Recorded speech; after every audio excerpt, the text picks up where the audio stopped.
Salut à tous, c'est Kamitrack, j'espère que vous allez tous très bien. On se retrouve aujourd'hui pour une toute nouvelle vidéo. Aujourd'hui, nouveau tour de magie, expliqué un tour de cartes super sympa que vous allez découvrir dans cette vidéo. Il se fait avec un petit jeu de cartes, voilà.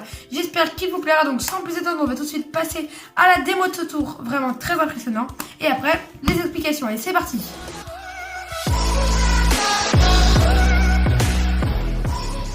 Pour ce tour de magie plutôt impressionnant, on aura besoin de deux cartes bien précises. Ce sont les deux jokers juste ici.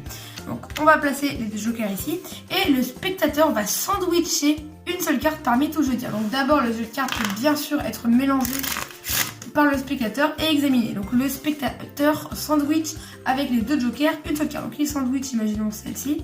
Voilà, il la sandwich bien comme ceci. Elle est bien entre les deux jokers. Voilà, comme ceci.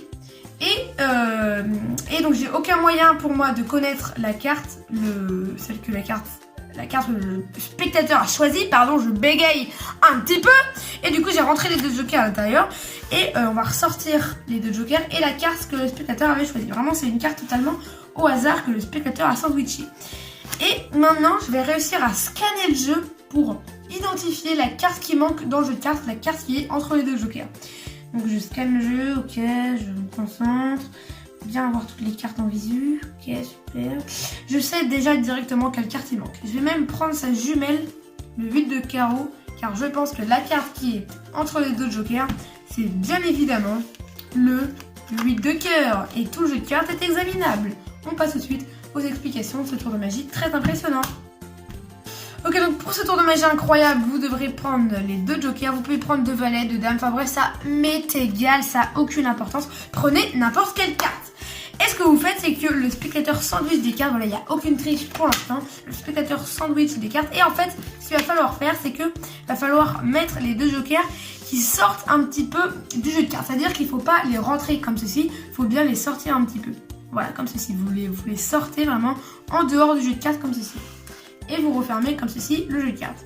Ensuite, ce que vous faites, c'est que vous retournez le jeu de cartes comme ceci. Donc la carte est vraiment sandwichée entre les deux jokers. Et vous montrez comme ceci les deux jokers au spectateur. Vous levez le jeu comme ceci.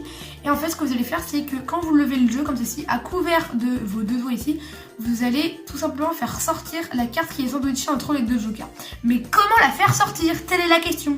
Vous allez tout simplement appuyer en haut sur les deux jokers et là elle sort automatiquement. Voilà, faut bien serrer le jeu, sinon il y a d'autres cartes qui vont sortir avec. Parce que regardez ce qui se passe si on ne serre pas le jeu. Il y a plein de cartes qui sortent avec comme ceci. Donc voilà, faut faire attention. Faut bien serrer le jeu de cartes, sinon ça marche pas. Donc je vous remonte comme ceci. On sort les deux jokers, voilà. Hop, on monte comme ceci les cartes. Et là, hop, on appuie. Donc ça, bien sûr, c'est comme ceci, hein, face au spectateur. On appuie, il y a une seule carte qui sort. Ici, le 2 de carreau. Vous la retenez. Et en fait, vous dites que vous allez appuyer comme ceci sur les cartes. Parce qu'en fait, quand vous appuyez comme ça, eh ben, ça fait trop suspect. Du coup, ce que vous faites, c'est que vous justifiez le fait d'appuyer sur les cartes, le fait d'appuyer sur les deux jokers, pour dire... En fait, je rentre les deux jokers à l'intérieur du jeu de cartes, ok? Et ensuite, on égalise l'ensemble. Le fait d'appuyer les deux jokers, ça va justifier le fait de rentrer les deux jokers à l'intérieur. Et ça, c'est magnifique! Donc ensuite, ce que vous faites, c'est que vous sortez les deux jokers et la carte que le spectateur a choisie, que vous placez donc dans un coin de la table. Et là, vous allez scanner le jeu. Donc voilà, ça c'est la mise en scène. Hein. Vous scannez pas le jeu. Hein. Vous connaissez déjà juste la carte du spectateur, le 2 de carreau. Voilà. Donc là, vous dites, ok, je scanne les cartes. Il manque une carte, je sais laquelle c'est. Et du coup, je vais prendre sa jumelle. Donc là, vous cherchez le 2 de cœur. Vous prenez, vous révélez le 2 de carreau et le spectateur est impressionné et là vous avez tout gagné, vous êtes populaire, vous avez tout pour vous et le tour de magie est réussi. Donc voilà, c'était le tour de magie, j'espère qu'il vous a plu. Si c'est le cas, n'hésitez pas à mettre un pouce bleu pour m'encourager à faire d'autres vidéos. Voilà, ça me fait très plaisir, les pouces bleus, vous savez pas comment ça me fait plaisir, vraiment ça me fait très plaisir. Continuez à mettre des maximums de pouces bleus, toujours plus de pouces bleus, voilà. N'oubliez pas également de vous abonner, d'activer la cloche des notifications et également de me donner votre avis dans les commentaires pour que je m'améliore, c'est super important. Dites-moi les points positifs, les points négatifs de mes vidéos. Voilà, on se retrouve bientôt pour de prochaines vidéos. N'oubliez pas, une vidéo le mercredi, le dimanche à 16h et exceptionnellement pendant les vacances, une vidéo du lundi au vendredi à 16h. C'était Kamitrack. Allez, salut!